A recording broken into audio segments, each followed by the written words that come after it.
Hello mga kabibig! Welcome back sa ating bagong YouTube channel. Ito ang pinakamaingay na YouTuber sa balat ng YouTube. Ako si Kabibig, maglabak-labak na town with evidence na ko po. Iba na pala ngayon ang 19th Congress sa pagdidebate sa sa 2025 budget.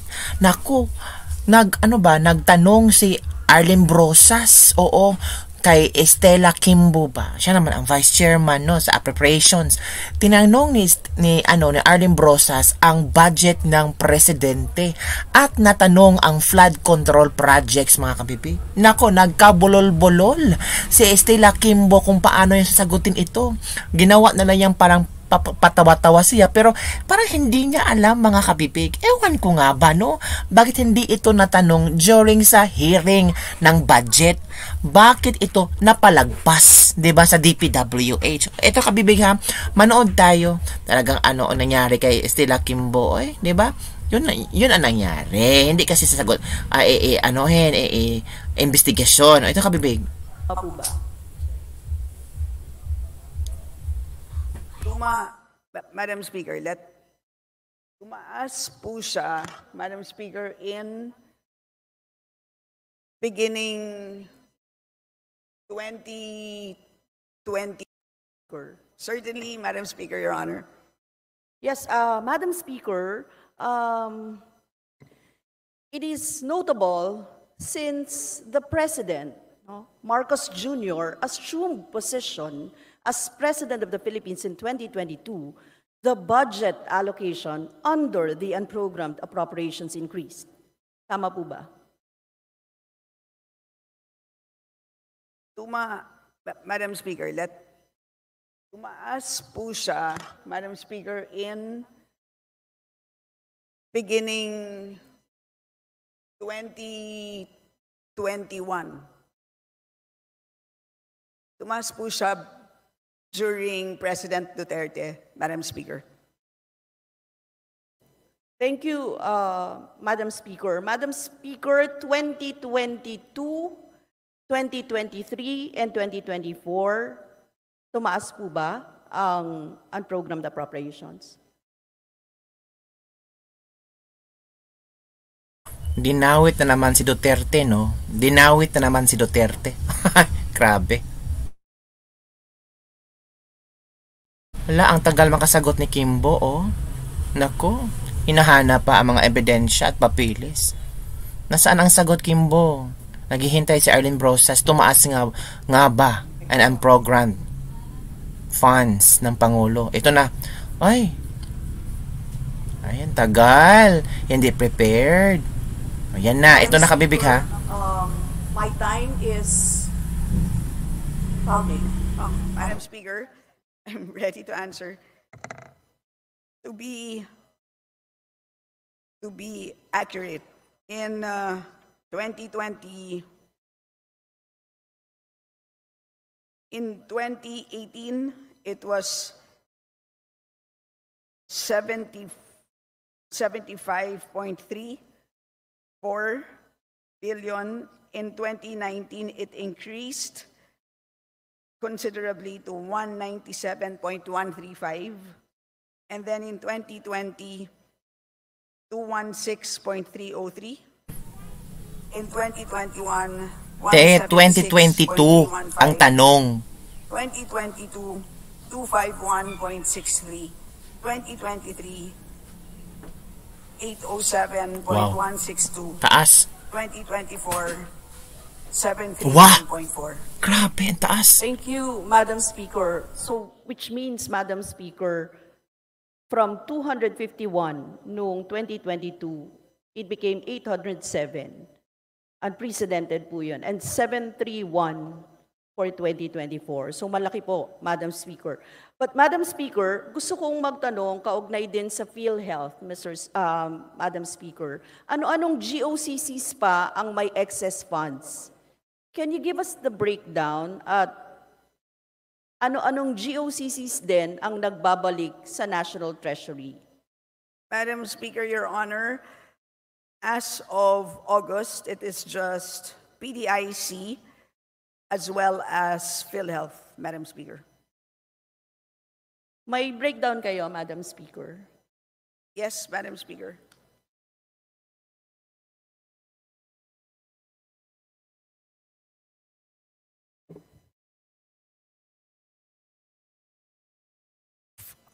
for first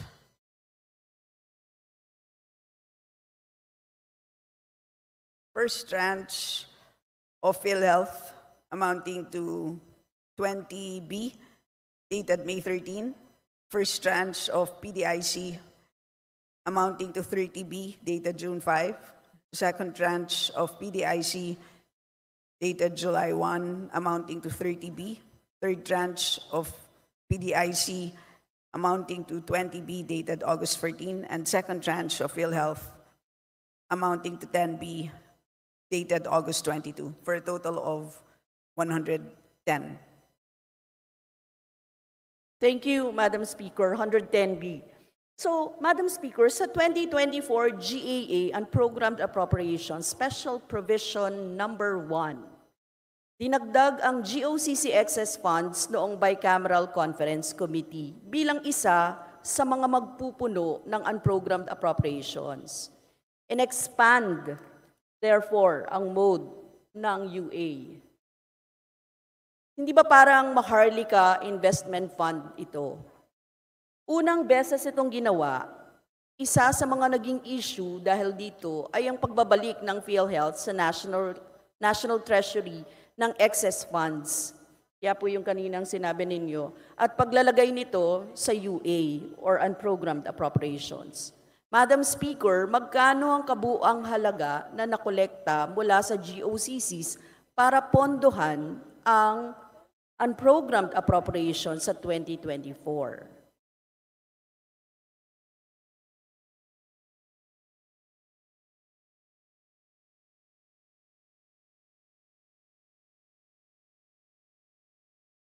So para sa buong taon, ang nakaprograma po ay 194.78.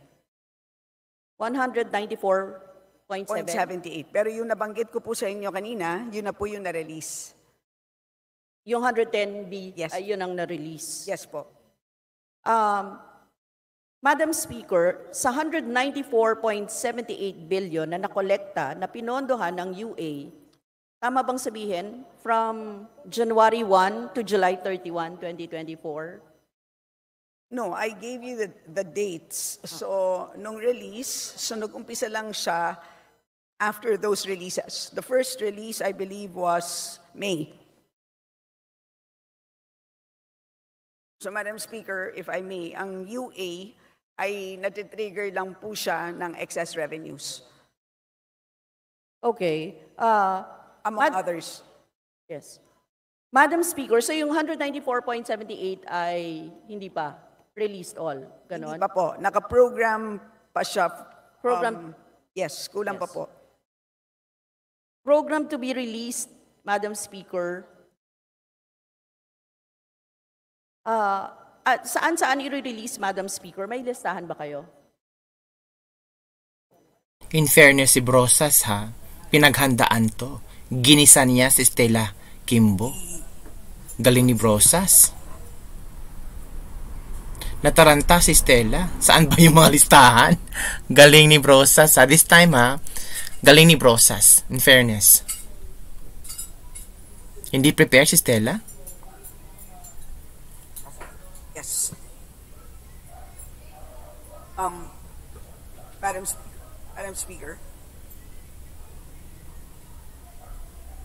meron tayong listahan ng for charging to UA. So, ano po ang what is the pleasure of Your Honor? May I have a copy, Madam Speaker? Yung, Yes. mahaba ba, Madam Speaker? Mahaba-haba po. But what is notable is that nung na-release po ang PhilHealth, ay agad-agad pong nabayaran ang ating utang sa ating healthcare workers. Kung naalala po ninyo, ang utang natin sa kanila noong pandemya, yung public health emergency benefits and So, allowances for healthcare so and yung non-healthcare pera ng workers, taong bayan, na-release po natin yung 27.453 pinababayad. Oh, billion. grabe. So yun po ay isa sa notable na Wow, nabayaran notable natin yun, as ha? a result Notable. of the transfer from PhilHealth amounting to 30 grabe. billion. Dapat sana sa health benefits ng mga tao, July 5, 2024. ng mga Thank you, beneficiaries. Madam Speaker. Grabe. Mamaya pupuntahan ko po yung issue na yan, Madam Speaker, because we think that dapat nasa regular line item Correct, talaga correct. yung personal benefits and budget para sa public health emergency benefits and allowances and not in the UA, Madam Correct. Speaker. Madam Speaker, dito, PDIC, tama ba? PDIC and PhilHealth lang ang GOCCs. Meron pa bang iba? Wala na. Wala na po as Walang of remit. today, Madam Speaker. As of today, wala na. Madam Speaker, yes. Madam Speaker, noong 2023, sabi ko nga, nakita ang pagtaas ng i-allocate na pondo sa unprogrammed appropriations mula sa 2023 NEP na 588 billion, naging 807 billion sa 2023 GAA, Madam Speaker. So meron pang mula sa NEP, 500, pero naging 807 doon sa GAA. At 332 billion dito ay napondohan. Sa 2024 NEP, bigla na lamang lumaki ang UA, ang unprogrammed appropriations mula 2024 NEP na 281 billion, naging 731 billion sa 2024 GAA. Tama ba, Madam Speaker? 168, ang sinabi nyo kanina ay 194.78 ongoing pa. Yung unprogrammed appropriations ay pinupondohan or napondohan mula January to July 2024. Diba? Certain sections, kasi ang sinabi nyo po kanina, 194.78. Yes, that is from the two GOCCs mentioned earlier, from PDIC and PhilHealth.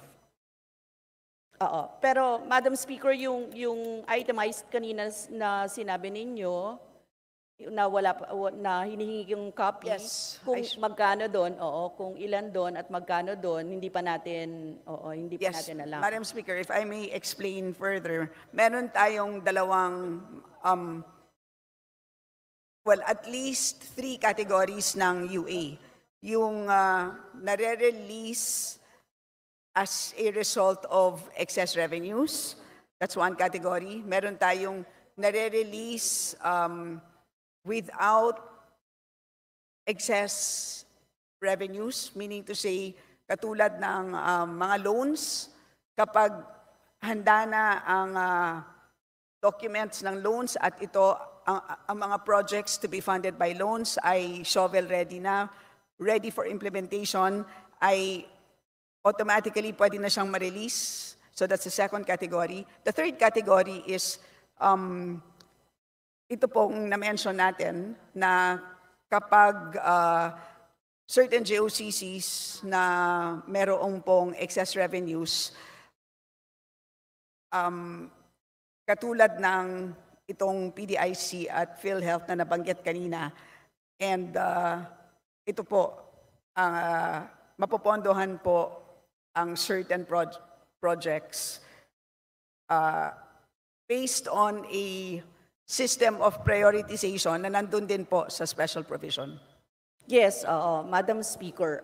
Madam Speaker, given na malaki kasi yung pondo, no, Madam Speaker, na nilalaan sa unprogrammed appropriations, kaya kanina tinatanong ko yung itemization and ng unprogrammed appropriations. Pwede ko pong makuha yung copy para...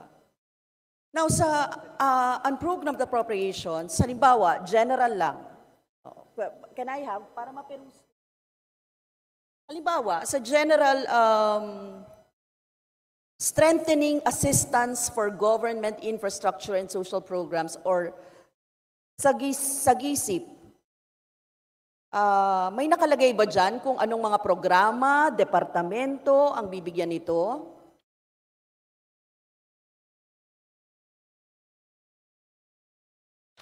Meron po, Madam Speaker. Itemized po yun, Madam Speaker. Yes po. Kaya natin, Madam Speaker, tinatanong to, napaka-vulnerable no, sa corruption ng ganito. may I- Kailangan transparent po tayo dito. So for example, for 2025, nakalista po dito amounting to 78.363 billion. At nakalista po dito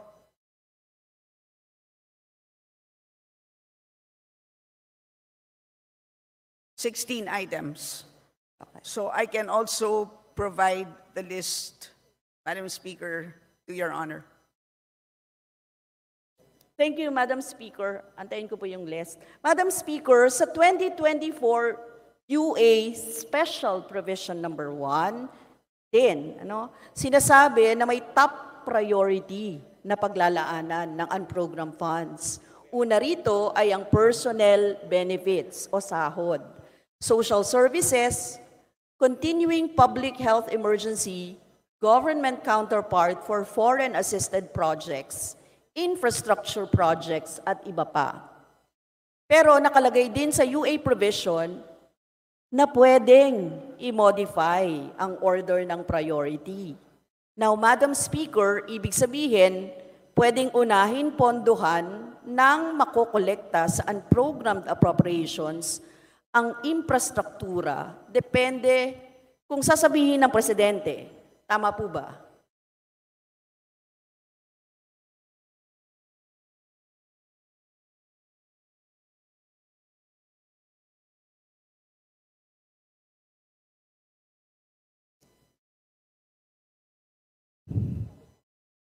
Parang hindi handa si Stella Kimbo, no? Iba din magtanong si Brosas. Kasi hindi sila binigyan ng time para magtanong during sa budget deliberation ng Office of the President. So this time, talagang binanat niya. Talagang nagtanong siya ng maraming questions about President budget hearing. But una sa lahat, ang nagde-decide dito sa pag-prioritize, may sistema naman talaga ng pag-prioritize, which is sinusundan naman ng ating DBCC. So far ay wala namang paglihis dito sa prioritization. So, yun po. Madam Speaker, ang tanong ko simple lang eh. Pwedeng i-modify ng presidente. Kumbaga, sa order of priority, pwede niya sabihin, bibigyan ko ng infrastructure ito kesa sa sweldo o sahod ng ganito. Kasi ang nakasulat dito, Madam Speaker,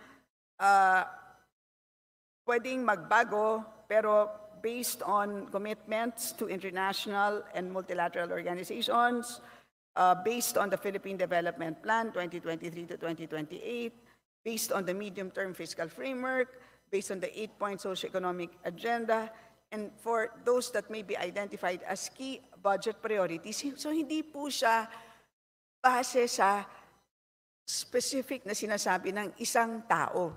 Nakabase po siya sa mga principles na to, sa mga documents na to, sa mga programa na to.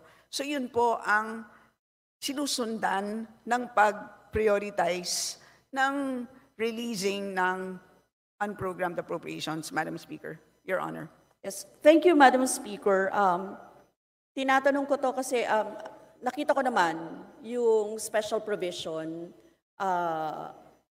number 1. Tama, notwithstanding the foregoing, the order of priority may be modified to support the funding of urgent or implementations-ready projects, which are 1, 2, 3. Yung sinabi nyo nga po.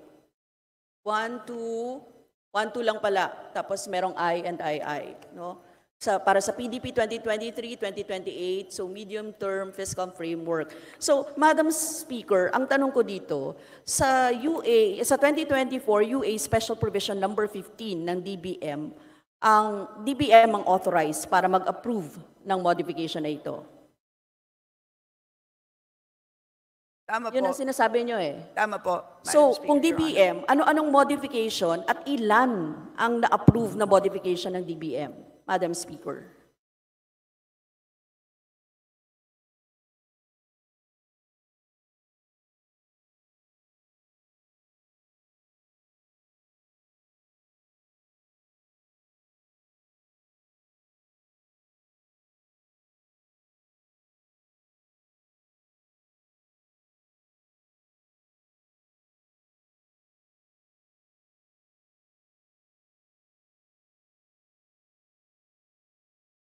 1 minute suspension, Madam Speaker, while we Session check the suspended. documents.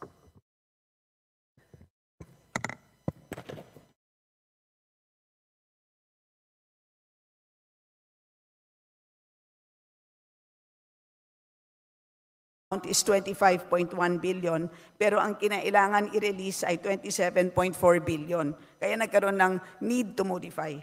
Pagdating naman po sa right-of-way, ang original na appropriated amount is 3 billion, pero ang kinailangan po ng DPWH for right-of-way is 6 billion, Madam Speaker, Your Honor. Yes, thank you, Madam Speaker. May we have a copy of the modification, kahit yung dalawa po na modification na sinasabi, Madam Speaker.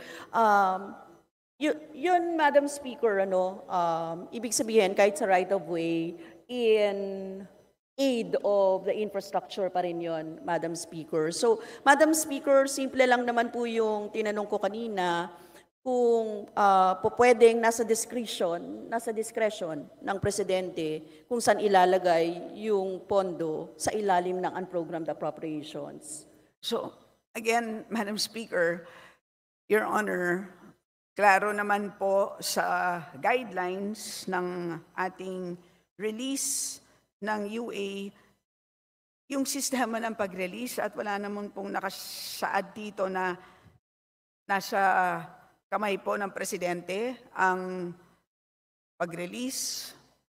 So, at so far, kitang-kita naman po sa sistema ng pag-release at nasusunod naman po ayon sa kung ano ang nakasaad dito sa GAA. Madam Speaker, Your Honor. Yes, thank you, Madam Speaker. Madam Speaker, first of all, ang gusto po sana namin sa halip na nasa UA, dapat nasa regular item dapat yung personal benefits and budget para sa public health emergency benefits and allowances para sa healthcare at non-healthcare workers na binabanggit kanina. At kahit yung social pension for indigent senior citizen, dapat po hindi yun nilalagay sa unprogrammed appropriations, Madam Chair, Madam Speaker. And lastly, Madam Speaker, sa discretion ng President kung saan ilalagay ang pondo sa ilalim ng UA, tingin po namin pwedeng manipulahin yung unprogrammed funds para magkaroon ng dagdag source, nang pwedeng masabi na ito yung pinapaboran niya, Madam Speaker. So maaaring ilagay sa infrastruktura para pondohan ang kanyang Build Better More, the President, kung ganon, Madam Speaker, sa tingin namin, isa itong presidential pork, Madam Speaker. Now, my second set of questions, Madam Speaker. Madam Speaker, before you proceed, Yes, yes. if I may, idadagdag ko na lang po na maliwanag naman po na nagruling na po ang ating Supreme Court sa Belica versus DBM ng 2014 na hindi po pork ang unprogrammed appropriations, unprogrammed appropriations ay hindi po pork. Ito po, malinaw po na constitutional. Siya po ay sumasang-ayon po sa sistema ng line item at sumusunod po sa sufficiency at completeness test. Kaya nagruling ang Supreme Court, constitutional po, hindi po siya pork. Thank you, Madam Speaker. In the first place, Madam Speaker, ito po yung kina-question namin dito, the order of priority may be modified, particularly sa provision ng Special Provision number 1. So, Madam Speaker, sa tingin namin yan ang pwedeng imanipula in favor of those who are sitting right now at nakakapag-decide dito sa mga ito. Anyway, Madam Speaker, sa second set of question ko, this is about infrastructure spending pa rin, Madam Speaker. Ipinagmamalaki ng administrasyon na may 5,521 flood control projects itong natapos mula 2022 to 2024. Oh, ito na kabibig, ito na. 5,000 plus, Madam Speaker. Go, Arlene Brosa, suportahan kita dyan. Dito sa ating bansa. Kasama po yan sa speech ninyo, Madam Speaker. Anyari sa mga flood control projects na ito. Mula 2022 hanggang 2024, nagpondo ang DPWH ng lampas. Kita nyo ang smile ni Stella. Para sa parang hindi na mapakali. Management program nito, Madam Speaker. Hindi makasagot. Hanap ka ng sagot, Stella. Ano na? Smile muna, konti. Alam natin na Nabulol. Nataranta. nagkaroon ng isang master plan for Metro Manila na nilabas noong 2012. Pero kung titignan natin ngayon, kung nasaan na tayo pagdating sa plano na yan, ay marami doon na medyo hindi natupad. Nagkaroon ng paglihis doon sa original plan. Kaya tingin ko kailangan balikan at this point in time. I share your frustration, Your Honor, Madam Speaker. At tingin ko ang NEDA naman at this point in time ay nung kami ay nag-uusap, sila naman ay handa nilang balikan yan. And of course, siyempre sa ngayon ay ayan, binabantayan talaga natin ang mga flood control projects. Taranta. Base din sa mga ibang hearings. Talaga, binabantayan pa bakit walang hearing? Isang major problem is yung mabagal na pag-implement. Kasama dyan ang delays at low fund use. Yan ang naalala ko sa ibang hearing. Kaya sa tingin ko baka kailangan natin tanungin yan sa DPWH. Pero pagdating dito sa DBCC, as an issue para sa DBCC, tingin ko yun ang dapat bantayan ng DBCC, yung pag-monitor ng master plan and at the same time yung pagkakaroon ng master plan para sa buong bansa. Kasi sa pagkakaalam ko, meron lang na-adopt para sa Metro Manila. Pero pagdating para sa buong bansa, meron lang kasing river management. Hindi nasagot ang tanong ni Brosas. So meron tayong pinaano niya ba, pinatawag dito? Palikoy-likoy yung sagot niya. Master plan ang kayang sinagot. Anong nangyari? Pero pag sinasabi mong isang buong master plan for flood control para sa isang bansa, sa ngayon wala pang ganon. So yan ang pwedeng tignan. Pero ang laki ng budget ng TPWH. Process that you have 3 more minutes. Yes, thank you, Madam Speaker. Napaka-personal din sa akin ito kasi binabaha ako eh. Kaya kailangan ko itanong talaga, no? Kasi despite the DPWH flood management program from 2022, which amounts to 128 billion, tas 2023, 182 billion, 2024, 244 billion, talagang mapapatanong ka. True. Tama din si Brosas. Kasi bumabaha talaga. Ang fake na yung smile ni Stella. Madam Speaker. So, Wala talaga. Dun sa mga pondo na yun. Tama, walang nangyari. Madam Speaker, bago po ako Master plan lang talaga. Madam Speaker, pwede bang mag-extend sa appeal naman, Madam Speaker? Akala Be ko given sabi, 3 minutes. Madam Speaker, akala ko sabi mo appear kasi pareho tayong binabaha. Appeal kay Madam Speaker natin. Madam Speaker, meron ng DPWH na Sustainable Infrastructure Projects Alleviating Gaps or CPAG at Basic Infrastructure Program, BIP. Basically, under these programs, projects, it would include constructing roads, flood management, bridges, and even multipurpose buildings. May existing programs na ang DPWH hinggil sa road construction, flood management, at constructing bridges. Para saan pa itong CPAG at BIP, Madam Speaker? Ano yung sipag na yan? Anong sipag? Ang sipag, Hala, magtanong pa si Stella, parang alam ba niya? meron tayong sipag, flood mitigation structures, protecting public infrastructure facilities. This is for 2024, Madam Speaker, 40.52 billion. And for basic infrastructure program, which would include multipurpose buildings and facilities to support social services, ito naman po ay 57.69 billion.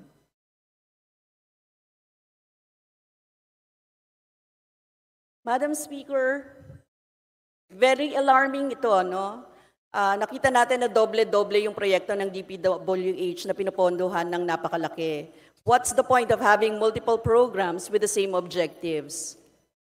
Para siyang pare-pareho, Madam Speaker.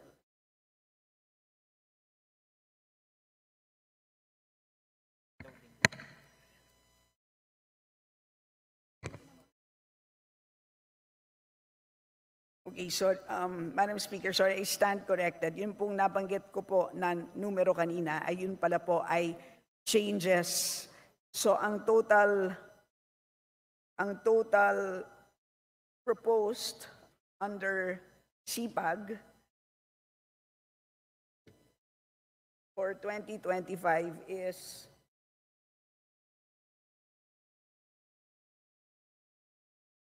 is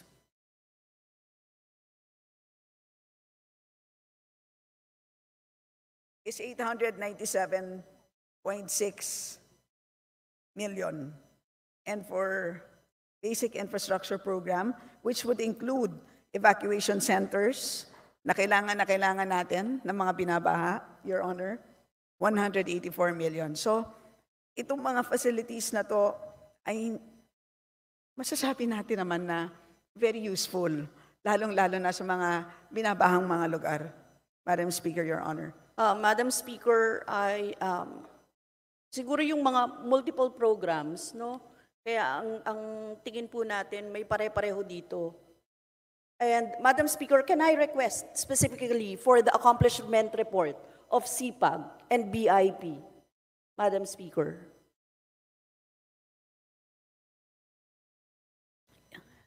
Yes, Madam Speaker, we will submit.